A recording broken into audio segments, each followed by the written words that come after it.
నేను పర్వణిక డీటెయిల్ చూస్తే కృష్ణా జిల్లా మచిలీపట్నానికి తిరిగి పూర్వ వైభవం తీసుకొచ్చే విధంగా కూటమి ప్రభుత్వం నిర్ణయం తీసుకుంటుందన్నారు మంత్రి కొల్లు రవీంద్ర. ఇక దీన్ని అతి సుందరీకరణంగా తీర్చిదిద్దుతామన్నారు. మచిలీపట్నం పట్టణ అభివృద్ధి పచ్చదనం కోసం పలు అంశాలు కాలుష్య నిర్ణయ బోర్డు అధికారులతో చర్చించామన్నారు. రేషన్ బియ్యం మాయం కేసులో మాజీ మంత్రి పేర్ని నానిపై కొల్లు రవీంద్ర సంచలన కామెంట్ చేశారు. రేషన్ బియ్యం మాయం కేసులో సూత్రధారి పాత్రధారి అంతా పేర్ని నానినే అన్నారు. కర్మ సిద్ధాంతం నుండి ఎవరు తప్పించుకోలేరన్నారు. నాని చేసిన పాపం వెంటాడుతుందన్నారు. ఏ తప్పు చేయకపోతే ఎందుకు అజ్ఞాతంలోకి వెళ్లారని ప్రశ్నించారు. ప్రజలను మోసం చేసి కానీ లేని జరగన విషయాల్ని డ్రామాగా సృష్టించి ప్రజలకు ఏదో మభ్యపెట్టాలని ముఖ్యమంత్రి గారికి వెళ్ళంట నేను చెప్పానంట, అరెస్ట్ చేయమని 2-3 సార్లు వెళ్ళి ఒత్తిడి చేశానంట.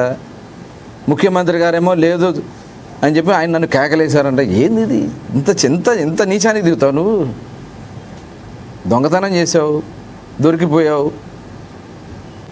7,800 బస్తాలు ఎవరి వల్ల అవుతుంది తీటాకి? 1 బస్తానా 2 బస్తాలా?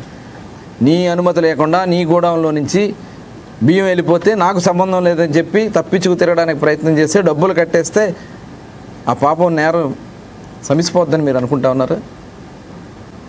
ఇంకోటి మాట్లాడుతున్నావు, ఆడవాళ్ళ మీద కేసులు కడతారని. నేరం ఎవరు చేసినా ఇవాళ ఆడవాళ్ళు మర్డర్ చేస్తే కేసులు కట్టి జైల్లో కూర్చుంటున్నారు. నేరం ఎవరు చేసినా నేరమే. అది ఆడవాళ్ళు అవ్వచ్చు, మగవాళ్ళు అవ్వచ్చు, ఎవరైనా అవ్వచ్చు. నేరం చేసిన వాళ్ళు నేరం కింద లెక్కే.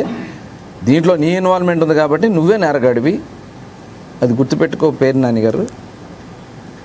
పిచ్చి పిచ్చి ప్రేలాపనలు మాట్లాడి మేమేదో కక్ష సాధింపు చేయాలంటే మేము గవర్నమెంట్లోకి వచ్చిన ఫస్ట్ రోజే నువ్వు జైల్లో ఉండేవాడు. ఇది గుర్తుపెట్టుకో. ఇక నీకు నిద్రలేని రాత్రులే. నీ మొత్తం మీ చిట్టా అంతా మా దగ్గర ఉంది. నీ ఒక్కడికే కాదు, నీ బినామీలకు కూడా నిద్రలేదు వాళ్ళ నుంచి. గుర్తుపెట్టుకోండి, నీ బినామీలు వాళ్ళ రిజిస్టర్ ఆఫీస్లో మళ్ళీ ఆ స్థలాలన్నీ అమ్మేయడానికి మీ ప్రయత్నాలు చేస్తున్నారు. మొత్తం కూడా చెకింగ్ జరుగుతుంది.